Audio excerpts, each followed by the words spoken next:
Hello बच्चों, नमस्कार। आज बात करेंगे एस्टेट 2023 के रिजल्ट को लेकर और क्यों बच्चे कर रहे हैं हल्ला बोल, क्यों वो प्रदर्शन करने पे मजबूर हो रहे हैं। और इस माध्यम के तहत मैं जो हमारे भिवानी बोर्ड की अध्यक्ष मैडम हैं और जो सदस्य हैं उन तक एक मैसेज पहुंचाना चाहती हूँ कि प्लीज़ आप अपने संज्ञान में बच्चों की बात ज़रूर सुनिए। उनकी बात में आप एक बार सुन तो लीजिए, दम ज़रूर है।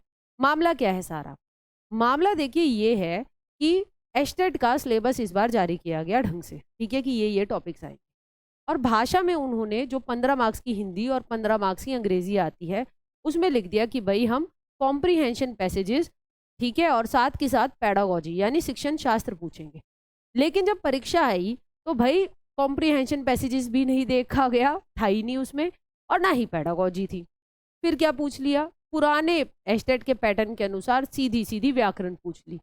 अब देखिए, इससे अच्छा तो ये था कि आप सिलेबस ही जारी ना करते, बच्चे पुराने पैटर्न के हिसाब से तैयारी करते रहते, और तो फिर उनको ऐसा ये भी नहीं होता कि हमारे साथ गलत हुआ।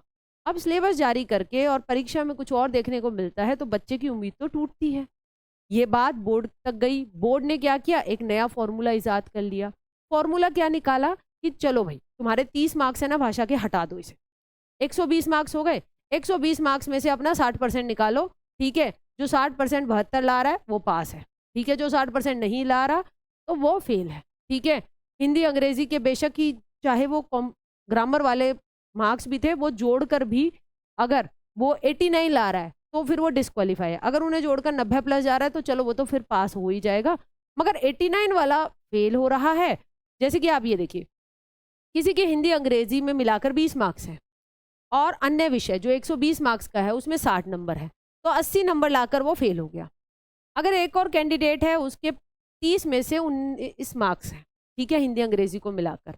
अन्य विषय यानी 120 जो रह गए उसमें आपका 70 मार्क्स हैं, 89 लाकर भी फेल हो गया। मगर एक ऐसा कैंडिडेट जिसके 72 मार्क्स हैं अन्य विषय में, ठीक है, और हिंदी अंग्रेजी में 5 है, तो भाई वो पास हो गया, उसको क्वालिफाई कर दिया। यही है, पहले एस्टेट पेपर पाठ्यक्रम से बाहर दिया, फिर 72 वाला पास, 89 वाला फेल कर दिया। भाई डिबेट करना चाहते हैं बच्चे, आप प्लीज सुनिए बच्चों की बात। एस्टेट 2017 में भी एक बार ऐसा ही हुआ था कि पंजाबी उस टाइम आउट ऑफ कोर्स आ गई थी, तो सभी बच्चों को ग्रेस दे दिया गया था।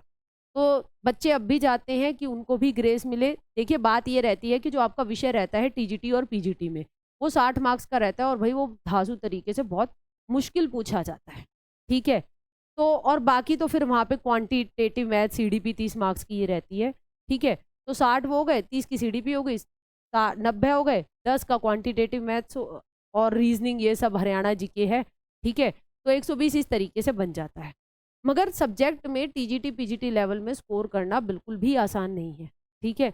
और आप उसको एक मापदंड समझकर जो है कि भाई ये देखो, 72 मार्क्स लाया, 10 हिंदी अंग्रेजी में थे, 82 पास। 75 मार्क्स लाया, ठीक है, 5 नंबर थे आपके 30 में से ही हिंदी अंग्रेजी में मिला के, ठीक है, फिर भी 80 ला के पास हो गया, क्योंकि यहाँ 72 बन रहे थे से ज़्यादा। यहाँ पे 71 नंबर है हिंदी अंग्रेजी में, 18 मार्क्स लेकर आया कोई 30 में से, ये तो जुड़े ही नहीं जा रहे, ठीक है। और 89 ला के वो फेल हो गया। यहाँ पे देखिए 72 मार्क्स लेकर आया, सिर्फ 72, ठीक है, 120 का 60% सब्जेक्ट और अन्य मिलाकर, ठीक, और 72 मार्क्स ला के पास हो गया।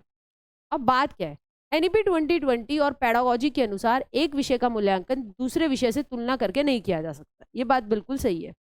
पेपर पाठ्यक्रम से बाहर होने का प्रभाव सभी पर पड़ा है, तो चुनिंदा लोगों को फायदा क्यों मिला है?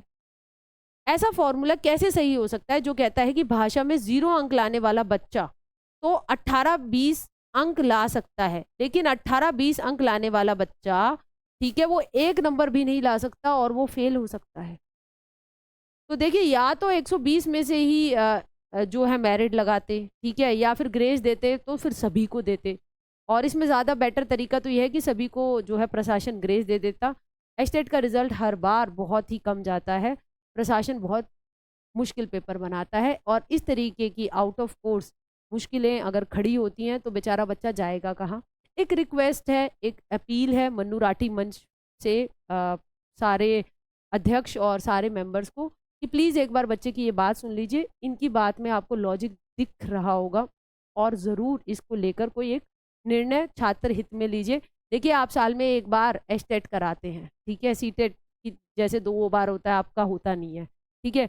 और उसके आधार पर अगर अब बच्चा रहता है बिल्कुल ये एक एक नंबर पे जो रहता है और फिर वो अगले साल जाकर पेपर देगा, बीच में वैकेंसी निकल गई, तो भाई बहुत मुसीबत हो जानी है उसके जी को, उसके घर वालों के लिए।